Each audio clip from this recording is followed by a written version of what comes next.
Bismillahirrahmanirrahim. Assalamu alaikum cadets. I hope you all are fine. Cadets, unit number 6 factorization and simultaneous equations chapter हम discuss कर रहे हैं. We discussed two methods to solve simultaneous linear equations in our previous lecture. The first one is by equating coefficient and the second method is elimination by substitution. Cadets, आज हम लोगों ने third method start करना है simultaneous linear equations को solve करने के लिए, मीन्स टू से एक्स और वाई की वैल्यूज़ फाइंड करने के लिए, दैट इज़ क्रॉस मल्टीप्लिकेशन.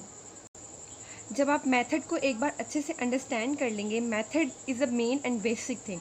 जब आप मेथड को अच्छे से अंडरस्टैंड कर लेते हैं तो क्वेश्चंस को सॉल्व करने में कोई भी मुश्किल नहीं होगी. अगर एक क्वेश्चन पे अप्लाई किया हुआ मेथड अगर आपको समझ आ जाता है, इस एक्सरसाइज में मौजूद जितने भी क्वेश्चन हैं आप जब उनको क्रॉस मल्टीप्लिकेशन के मेथड से सॉल्व करेंगे, वही स्टेप्स आपने उनको फॉलो करना है और उन्हीं स्टेप्स को लेके आपने क्रॉस मल्टीप्लिकेशन के मेथड से सॉल्व कर लेना है. ठीक है, आपके पास दो इसी तरह की लीनियर इक्वेशंस गिवन होंगी. जनरल टर्म में मैंने लिखा है a1 का मतलब है कोई भी कांस्टेंट लिखा होगा, b1 का मतलब है कोई कांस्टेंट होगा, c1 का मतलब है कोई कांस्टेंट टर्म होगी. a1 x का कोफिशिएंट है, b1 y का कोफिशिएंट है, ये आप अंडरस्टैंड करते हैं. सिमिलरली दूसरी इक्वेशन मैंने a2 डिफरेंट करके लिखा है ताकि आपको पता हो कि वो दूसरी इक्वेशन के कोफिशिएंट्स हैं. a2 x का कोफिशिएंट है, b2 y का कोफिशिएंट है, c2 एक आपके पास कांस्टेंट टर्म है. सबसे पहला स्टेप क्या होगा, आपके पास क्रॉस मल्टीप्लिकेशन के लिए जो दो लीनियर इक्वेशंस गिवन होगी वो इस फॉर्म में गिवन होनी चाहिए कि उसके इक्वल वाली साइड पे लेफ्ट हैंड साइड पे 0 होना चाहिए. राइट हैंड साइड पे आपके पास सारी टर्म्स इन्वॉल्व होंगी, बट लेफ्ट हैंड साइड पे आपके पास क्या होगा, 0 होगा. ये सबसे बेसिक थिंग है. ठीक है, ओके. उसके बाद आपने क्या करना था, इक्वेशन नेम आपके अपनी चॉइसेस में आप दें या नहीं दें, इट्स ओके. इक्वेशन 1 और इक्वेशन 2. क्रॉस मल्टीप्लिकेशन का मतलब क्या है कैडेट्स, इसमें आपने कॉन्स्टेंट्स को क्रॉस मल्टीप्लाई करना है. ठीक है, इट मीन्स कि इस इक्वेशंस के अंदर मौजूद जितने भी कांस्टेंट होंगे उनको आपने एक अरेंजमेंट के साथ लेके क्रॉस मल्टीप्लाई करना है. क्रॉस मल्टीप्लिकेशन का होता है मतलब, आपको क्रॉस का मतलब पता है, आप क्रॉस का साइन लगाते हैं, इस तरह मल्टीप्लाई करना है. क्रॉस का मतलब है यहाँ भी आपके पास कोई नंबर होगा, यहाँ भी आपके पास कोई नंबर होगा, कोई बी होगा, यहाँ कोई सी होगा और यहाँ कोई डी होगा. क्रॉस मल्टीप्लाई किस तरह करते हैं कैडेट्स आप लोग, क्रॉस मल्टीप्लिकेशन, क्रॉस होते हुए वो एक दूसरे के साथ मल्टीप्लाई होते हैं. जो नंबर जिस नंबर के साथ लाइन के साथ क्रॉस हो रहा है वो उसी के साथ मल्टीप्लाई होगा. ए किसके साथ है, बी के साथ, ए को आपने बी के साथ मल्टीप्लाई करना है. सेंटर में हमेशा माइनस का साइन लगाते हैं. ठीक है, पहले ऊपर वाले नंबर को नीचे वाले नंबर से मल्टीप्लाई करना है.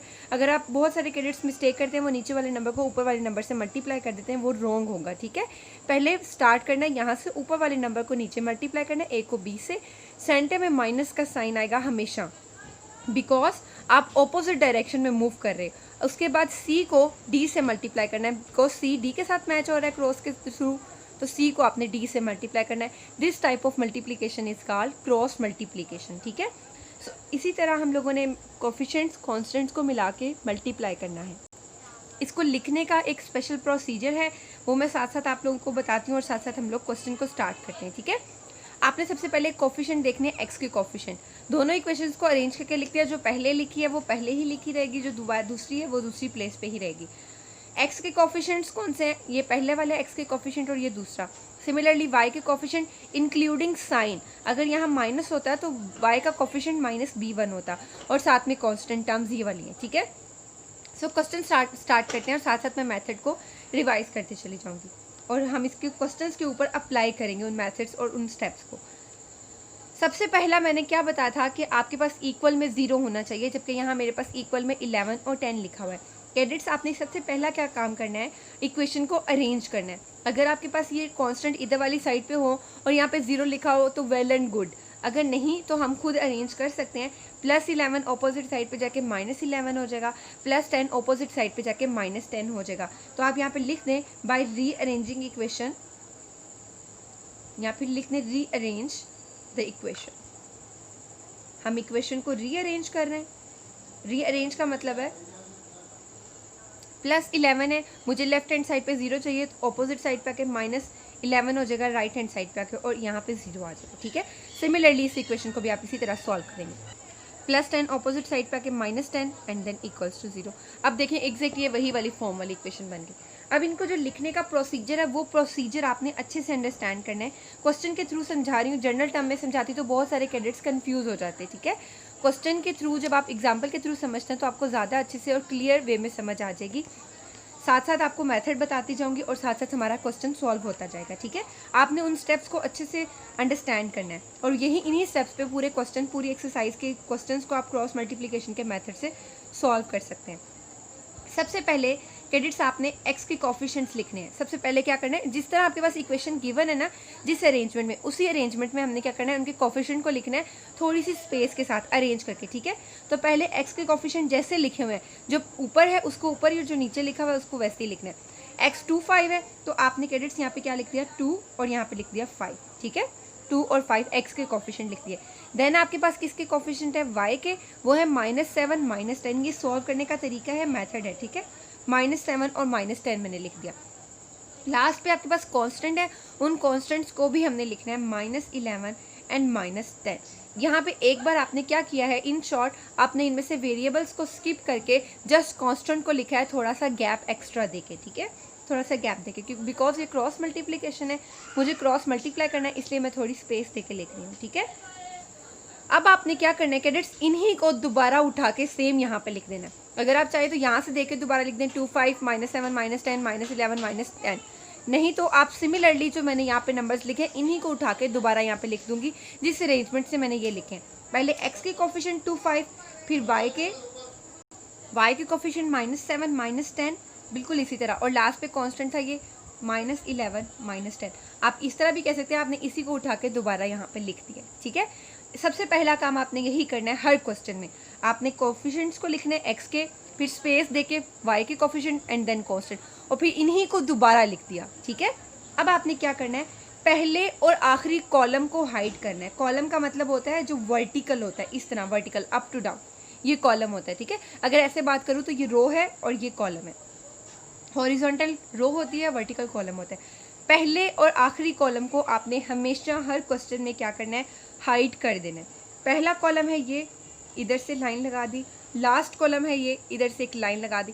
इसका मतलब है मैंने इसको यहाँ पे हाइड कर दिया, अब ये मैं इसको यूज़ नहीं करूँगी। सिमिलरली -11 और -10 को मैंने हाइड कर दिया, अब मैं इसको यूज़ नहीं करूँगी। अब मेरे पास 1 2 3 4 कॉलम्स बच गए, 4 कॉलम्स बच गए। अब जो स्पेस है यहाँ पे लिखते हैं आप इस तरह से, ये x इनके सेंटर में, ये पहले दो पहला ब्लॉक जो बन रहा है ना, ये पूरा ब्लॉक, इनके दरमियान आप क्रॉस मल्टीप्लिकेशन कर लें। क्रॉस मल्टीप्लिकेशन इस तरह होती है, ठीक है। ऊपर से हमेशा स्टार्ट करनी है क्रॉस मल्टीप्लिकेशन। इस मेथड का नाम ही इसीलिए क्रॉस मल्टीप्लिकेशन है, बिकॉज हम इसमें क्रॉस करके उनको नंबर्स को, कांस्टेंट्स को, कोफिशिएंट्स को मल्टीप्लाई करते हैं। ये पहला क्रॉस हो गया, उसके बाद दोबारा इसी जो नेक्स्ट आपके पास कॉलम है ना, -11 वहीं से स्टार्ट कर दी। और क्रॉस मल्टीप्लिकेशन आपने हमेशा इस तरह करनी है, अप से डाउन एंड फिर डाउन से अप। अब लास्ट आपके पास ये रह गया, अब यहाँ पे भी आप क्रॉस मल्टीप्लाई कर दें इस तरह से। साइंस लगा दिए, मेथड का नाम क्रॉस मल्टीप्लिकेशन था, इसलिए हम लोगों ने क्रॉस लगाया ताकि हम लोगों को मल्टीप्लाई करने में आसानी रहे। अब ये मुझे क्लियर बता रहा है कि -7 ने -10 से मल्टीप्लाई होना है, -10 ने -11 से मल्टीप्लाई होना है। अब जो पहला आपके पास वेरिएबल था वो है x, तो पहली मल्टीप्लिकेशन हमेशा x की होगी, दूसरी क्रॉस मल्टीप्लिकेशन हमेशा किसकी होगी, y की होगी, और तीसरी क्रॉस मल्टीप्लिकेशन किसकी होगी, कांस्टेंट्स हैं आपके पास, तो कांस्टेंट को हम जनरल टर्म में लिख नहीं सकते, एक्सप्रेस नहीं कर सकते, तो यहाँ पे हम कांस्टेंट को 1 लिखेंगे। 1 हमेशा कांस्टेंट को रिप्रेजेंट करता है, ठीक है। अब इसको लिखने का वे क्या है, अब पहली मल्टीप्लिकेशन हमेशा x की होगी, दूसरी मल्टीप्लिकेशन क्रॉस वाली y की होगी, और थर्ड वाली जो होगी वो कांस्टेंट की होगी। कैडेट्स आपने क्या करना है, x वेरिएबल लिखा, सबसे पहला वेरिएबल x है ना, तो हम उसी अकॉर्डिंग लिखेंगे, ठीक है, उसी अरेंजमेंट के अकॉर्डिंग लिखेंगे x। और उसके डिनोमिनेटर में, अब उसके डिनोमिनेटर में सिमिलरली हम y, आपने तीनों को इक्वल में लिखना है, तीनों मतलब आप इक्वल फॉर्म में कर रहे हो ना उसको मल्टीप्लाई, पहले 2 ब्लॉक्स को मल्टीप्लाई कर रहे हो, फिर अगले 2 ब्लॉक्स को, फिर 2 अगले ब्लॉक्स को। ये इसको सॉल्व करने का मेथड है कि आपने इसकी मल्टीप्लिकेशन जब लिखनी है इसको हमेशा इक्वल में लिखना है, ठीक है। पहले x को सॉल्व करते हैं, x ऊपर आ जाएगा, इसकी मल्टीप्लिकेशन को हमेशा आपने इसके डिनोमिनेटर में लिखना है। मेक श्योर मैं बार बार कह रही हूँ कैडेट्स, आपने इन्हीं स्टेप से, आपने ये नहीं करना कि हम जस्ट फर्स्ट क्वेश्चन कर रहे हैं इसलिए क्रॉस मल्टीप्लिकेशन सिर्फ इसी मेथड में यूज़ करेंगे। नो, हम इसको हर अगले मेथड में यूज़ करेंगे, हर क्वेश्चन में यूज़ करेंगे, सॉरी, इसी मेथड को, ठीक है। सो आप इसको अच्छे से अंडरस्टैंड करें। -7 किससे मल्टीप्लाई हो रहा है? -10 से। तो इसको लिखने का मेथड क्या होता है? -7 और -10। ब्रैकेट आपने इसलिए लगाई है ताकि दोनों के साथ माइनस है, आप कंफ्यूज ना हो जाए। माइनस माइनस से मल्टीप्लाई होगा तो वो प्लस में चेंज हो जाएगा। इसके सेंटर में हमेशा माइनस का साइन लगाते हैं, कि बात मैं बता चुकी हूँ, बिकॉज हमने ऑपोजिट डायरेक्शन में मूव करना है। अब कौन सा नंबर है? -10 किससे मल्टीप्लाई होगा? -11 से। -10 ने मल्टीप्लाई होना है -11 से। आपने ब्रैकेट लगा दिया, इसका मतलब, इस ब्रैकेट का मतलब यही है कि -7 मल्टीप्लाई हो रहा है -10 के साथ, यहाँ -10 -11 से। अब सिमिलरली हमने बाकी नंबर्स को इसी तरह मल्टीप्लाई करना है। -11 मल्टीप्लाई होगा 5 से, -11 5 के साथ, इस तरह। अब माइनस का साइन पहले ऊपर से नीचे, अब नीचे से ऊपर, यहाँ माइनस है, याद रहे। -10 किसके साथ मल्टीप्लाई होगा? 2 के साथ।